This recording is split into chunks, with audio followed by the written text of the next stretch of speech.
Tyler Hill's 12-month recovery from Tommy John surgery is now over, and when talking to Ithaca's ace this week, he reflected on his long journey and how excited he is to get back on the mound. I'm here at Berman Field where on Saturday, Cornell forward Kristen Mayer made history as she recorded her 40th goal and 94th career point, which are program highs for Cornell field hockey. Sophomore tagman Ryan Osvath will look to continue his tear as he's tied for second in the Liberty League with 29 goals when the 15th ranked Ithaca men's lacrosse team hosts the #1 team in the nation in RIT. Reporting for Newswatch Sports, I'm Matt Zygaj. The Cornell men's soccer team has won 5 out of their last 6 games, and with 3 Ivy League opponents ahead of them to close out their season, a conference championship isn't the only thing that this team is looking to achieve.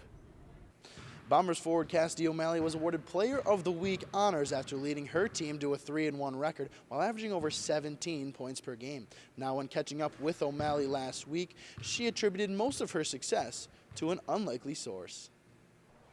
Ithaca senior captain Lorenzo Ramos won his singles match in straight sets, 6-1 and 6-3, propelling the Bombers to a dominating 8-1 victory over Liberty League foe RIT. Reporting for Sports Final, I'm Ed Zygaj. Not only did Ithaca beat Cortland for the first time in 8 years, but the Bombers season isn't over just yet. On Monday in the ECAC selection show, Ithaca found out that they'll be headed to the University of Delaware, where they will take on Salisbury in the Scotty Whitelaw Bowl. Reporting for Bombers Live, I'm Matt Zygaj, ICTV.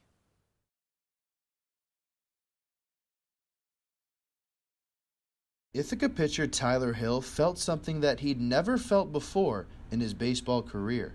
A sharp pain in his elbow that little did he know would end his junior season. I really didn't start to notice it until we were playing at Binghamton. We have our fall scrimmage there every single year, and I was throwing and just something didn't feel right. Like I was throwing, and every single time the velocity wasn't there, and I felt like something wasn't right. So I started to get swellness in my elbow, and that's when I said, you know what, maybe I should go check it out. Went back home on Long Island, and I saw one of my doctors, and he said we should go in and get an MRI, and the MRI came back, and it turned out that it was significantly partially torn, so they had to go in to do surgery. Tommy John surgery sidelined the Bombers' ace for nearly 12 months. Hill went through a grueling rehab process to get back to full strength, but his return was more difficult than he originally thought. It's not that easy. I was super nervous. First time, I guess, pitching to competition was at Wells, and I probably shouldn't have done this, but I was throwing as hard as I could when I probably shouldn't have. But you know, I was just so nervous. I was so excited. But yeah, it was an ecstatic feeling for sure. Now, midway through his senior season, Hill credits the training staff for getting him back on the mound while feeling like his old self. I felt pretty good. It's a true testament to how my trainers treated me this offseason, you know, getting me in good shape for the season. No, I haven't really had too much fatigue. It's been a grind, though. We've had a lot of games and a lot of days, and it takes up a lot of time, and it's tough being a student athlete at times. In what will be Hill's last year in a Bombers uniform, the senior captain believes that this Ithaca team is a force to be reckoned with. I have no doubt in my mind that we're going to do something special this season. I really think so. We have a lot of confidence right now. We had a good couple of wins the past couple of days. And I guess, you know, keeping that momentum going forward is the biggest key. But I think right now we're playing some of our best ball. Hard work and perseverance has keyed Tyler Hill's return to the mound, and the senior captain is ready to lead this Ithaca team to a Liberty League championship. For Sports Final, I'm Matt Zygaj.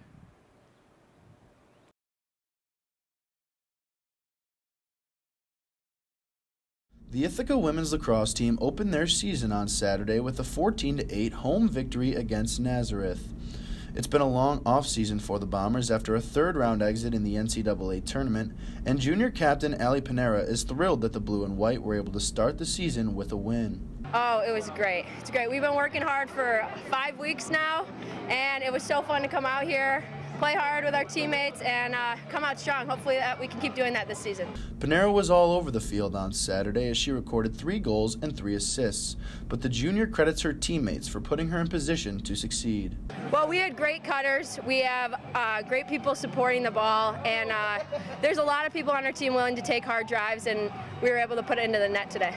Juniors Bailey Hare and Elizabeth Rice are two of those teammates that Panera mentioned, as they both netted 4 goals in IC's victory. The Bombers were in control from the get-go, jumping out to a 4-0 lead less than 10 minutes into regulation. The blue and white never looked back as the Bombers led throughout the entire contest. Ithaca's former Empire 8 rival never stood a chance, as senior goaltender Kim Pursuto made 9 saves while only giving up 5 goals. 2018 marks Ithaca's first season in the Liberty League, and despite a perfect conference record and an NCAA tournament appearance last season, Panera feels that this team has the ability to surpass that. You know, we want to keep building. You know, last year wasn't enough. We want to go farther. So I think this was a great start, and hopefully we can keep building. The home opener for Ithaca brought the Bomber faithful in groves, and Ithaca repaid them with a 14-8 win over Nazareth. The Bombers are back in action next Saturday as they hit the road for the first time in 2018 against Brockport. For Sports Final, I'm Matt Zygaj.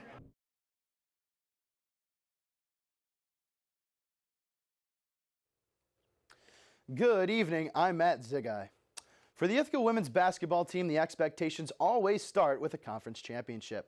The Bombers were unable to live up to that billing in their first season in the Liberty League, but today they received news of a second chance. Ithaca will receive an at-large bid into the NCAA tournament, which will send them to Boston for a first-round matchup with SUNY Geneseo. That game tips at 5 o'clock on Friday, and a win would pit the Bombers against the winner of Tufts and Westfield State.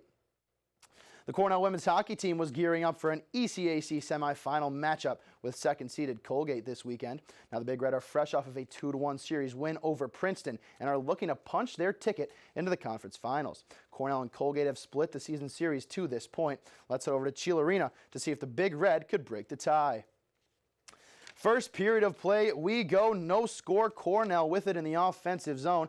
This puck rattles around the wall and finds Jamie Bourbonnais behind the net. She feeds a cutting Grace Graham in front, who beats Van Dyke. It's 1-0 Cornell, but Colgate has the answer just 25 seconds later as Bailey Larson tips the puck in front to tie things at 1 after 20.